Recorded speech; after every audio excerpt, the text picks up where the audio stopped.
Before we start off the video, I just want to mention that I added a bunch of new emoji to the Discord. Some of the ones I just added include the Divine, Vorkrath, Max Cape, Corp, the Rapier, Scythe, Justicar. Here's all the new ones, or some of these are old as well, but I think there's a pretty good roster now. You can use them as chat emotes or reactions, whatever you guys like. You can suggest new ones, although I would have to remove an old one to put a new one in because we have 50 now. But anyway, thank you to everyone in the Discord. We have 595 members now. Feel free to join us and invite your friends with the link in the description. I'm sure some people might have expected a dedicated video on this, but I actually don't have too much to say. But the reason I added the Divine Spirit Shield as an emote is because it looked like we were going to get it in Old School RuneScape, but unfortunately it's just barely failing the pull, and it doesn't look like it's going to pass. They're also pulling the Spellbook resize thing again for the 4th time, but my thoughts on that have been well documented. But anyway, this is a clip from 2012. I actually had a Divine at the time. I paid about $1 for it. I actually still have it, but basically this clip shows why it would not be that great in Old School RuneScape. I think the Ellie is actually overall a better shield because in pre-EOC, the prayer drain effect of the Divine didn't really matter. You had the prayer renewals, you had flasks of super restores, but watching this clip, I get TB'd, and then watch my prayer as I take all these hits. I'm starting from very high prayer, and I'm actually being pretty careful to actually drink a lot of prayer here, but my prayer has gone from 99 to like 470 there in a matter of seconds because the Divine really wrecks your prayer if you're taking damage, and this is just not ideal for Old School RuneScape because you don't have that much prayer available, and pray flicking does not mitigate this. I actually am pretty smart here. Look how low my prayer drops. It actually goes to 0 for a second.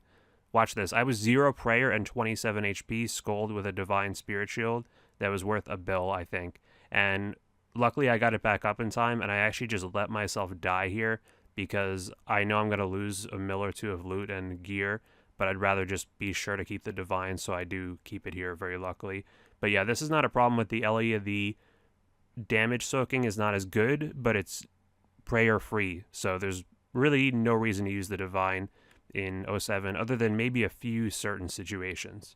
Oh, and I mentioned I still have the Divine even though I don't play RuneScape 3, and look how much it's worth now. So I paid $1 for it, and currently it is worth 5.3 mil, so that is 995 mil lost. So that was not a very good purchase, even though it was very fun at the time. Arcane's actually worth more. I didn't even know that. That's really strange. So I've had a pretty interesting Master Clue career. One of the very early rewards I got was a bucket hat gold, which is thought to be the rarity of 3rd age, and it's definitely much rarer than the Bloodhound pet, which is 1 in 1,000. So I have a feeling you guys know what's coming, but I do want to put all my previous Master Clue loots up to this point since the last Master Clue video, which I'll throw on the end screen if you haven't seen it. Master Clues are pretty fun to do because they give you very good incentives to train your skills. Like, some of them I've had to get mining for, some of them I've gotten rune crafting for, and it just gives you a reason, say like, okay, I need 77 rune crafting. Well, this clue I will be able to complete if I do get that level, so it's just kind of an extra incentive to do a skill that you otherwise might not like, and there's plenty of skills I do not like, so it's a fun little incentive. You could say the same about doing quests, although I usually don't mind doing quests, so that doesn't really apply in my case, but I'm sure it would in many others. It's really best to never drop a clue of any tier, unless you're like a hardcore Iron Man and it's a wildy clue, or you're a pure and it somehow requires defense. There's really no reason to drop a clue ever. I know in my case I would probably eventually get any level or quest done anyway, so I figure I might as well just do it now. Even if it's a bit of a grind and it's a little bit earlier than I planned to go for it, the extra reward makes it worth it.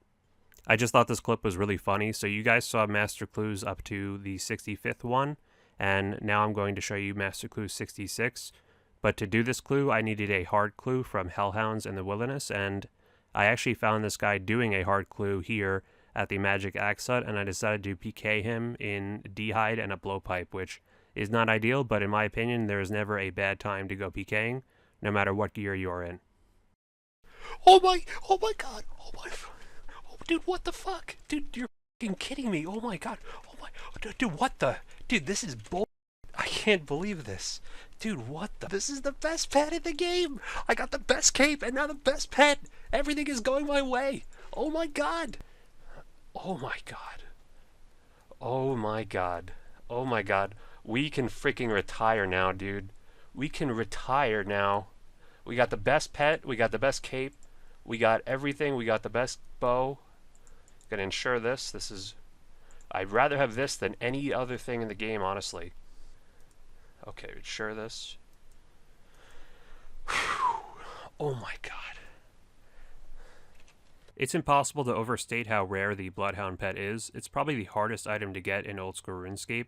It can take about 2,000 to 3,000 hours to complete 1,000 master clues for the average player, and by comparison, this is about how long it takes to max an account from scratch, straight off Tutorial Island, and to get a max cape.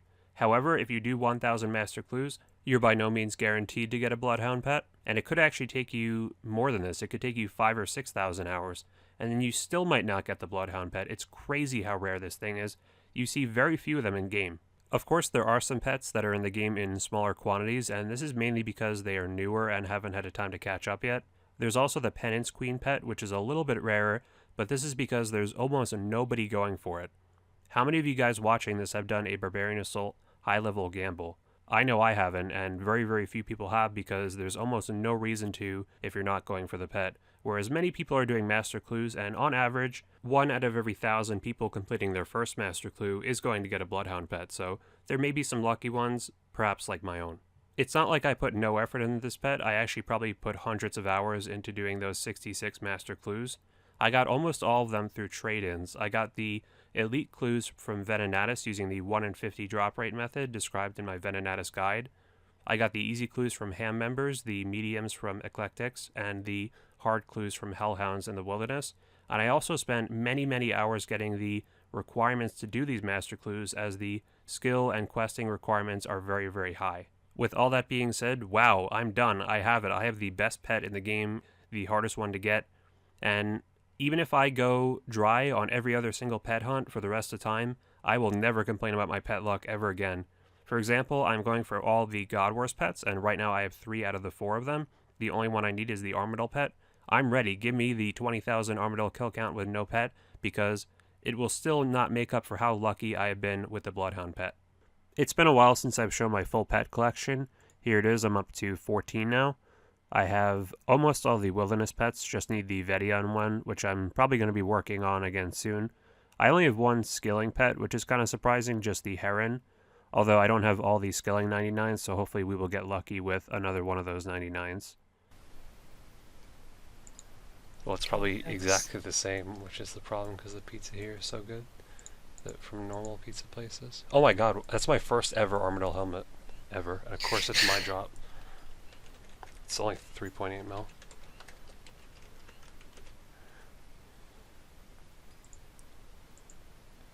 Oh, Ooh. nice. Armadillo chestplate, holy crap.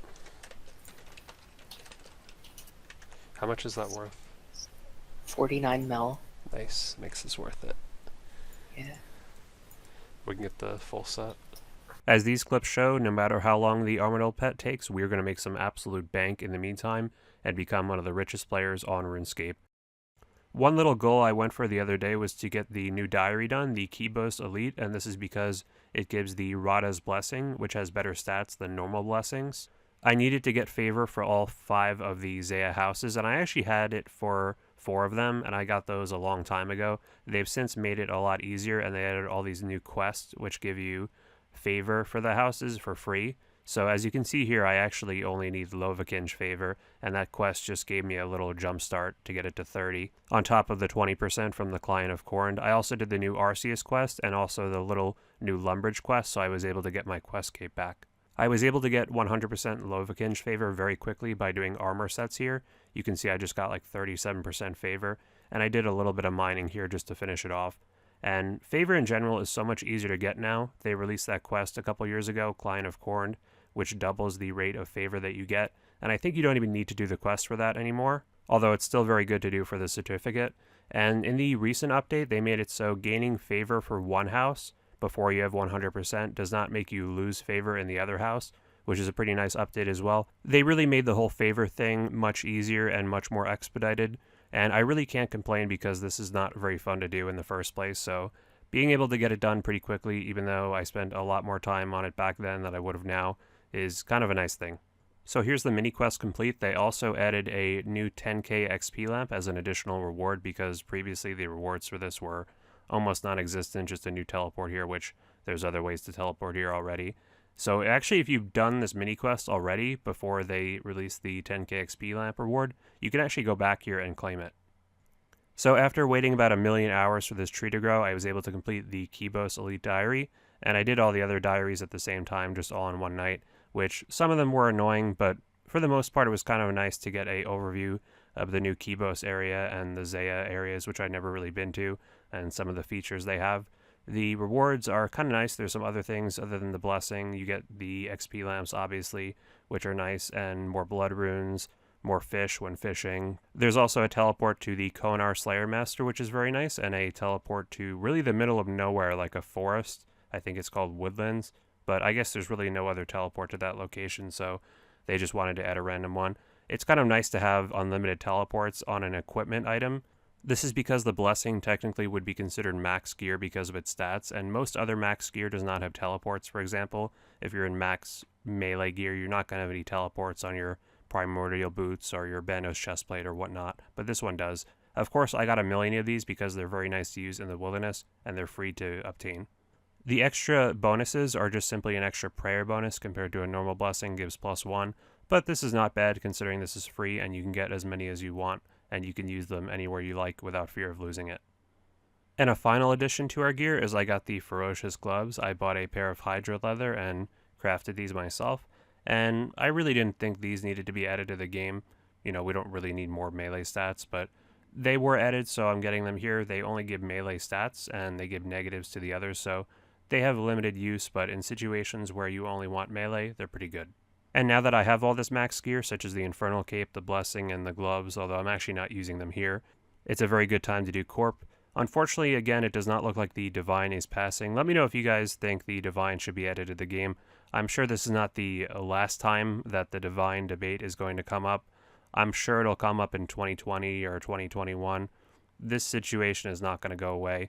But again, I'm not very passionate about either side. If it doesn't get added to the game ever, I'm not really going to be that upset, but I think it would be a nice little addition. Although if prayer things come out in the future that make prayer easier to maintain and obtain, then maybe the Divine would be a little bit overpowered. But in the game's current state, where prayer is such a valuable commodity, I don't think it would be such a big deal, especially because we do not have summoning. So yeah, that's going to be it for this video. This video turned out to be kind of a variety video. We had the Bloodhound pet, Corp, Armadillo, bunch of other things. RuneScape 3 even made an appearance. Who would have predicted that for my videos? But yeah, a bunch of little interesting clips I definitely wanted to show you guys, and none of them were really deserving of a sole video, so I figured let's make them all in one video. And I think it turned out to be quite a fun video.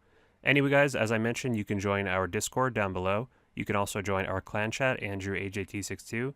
Please leave a like on this video if you enjoyed. That's the best way to help out the channel. You can also subscribe if you haven't already and click the bell to get notifications whenever I upload, typically late Tuesday afternoon. You can follow me on Twitter down below. I'll follow you back if you play RS. You can also follow me on Twitch down below. I'm thinking of doing a PKing live stream mass in March, so I'll keep you guys updated on that. And if you really want, you can support me on Patreon. It would allow me to spend more time editing videos for you guys, which is always a fun thing to do. So thank you all so much for watching. You can check out my other master clue video in the end screen, and I'll see you guys next Tuesday. Thanks, guys.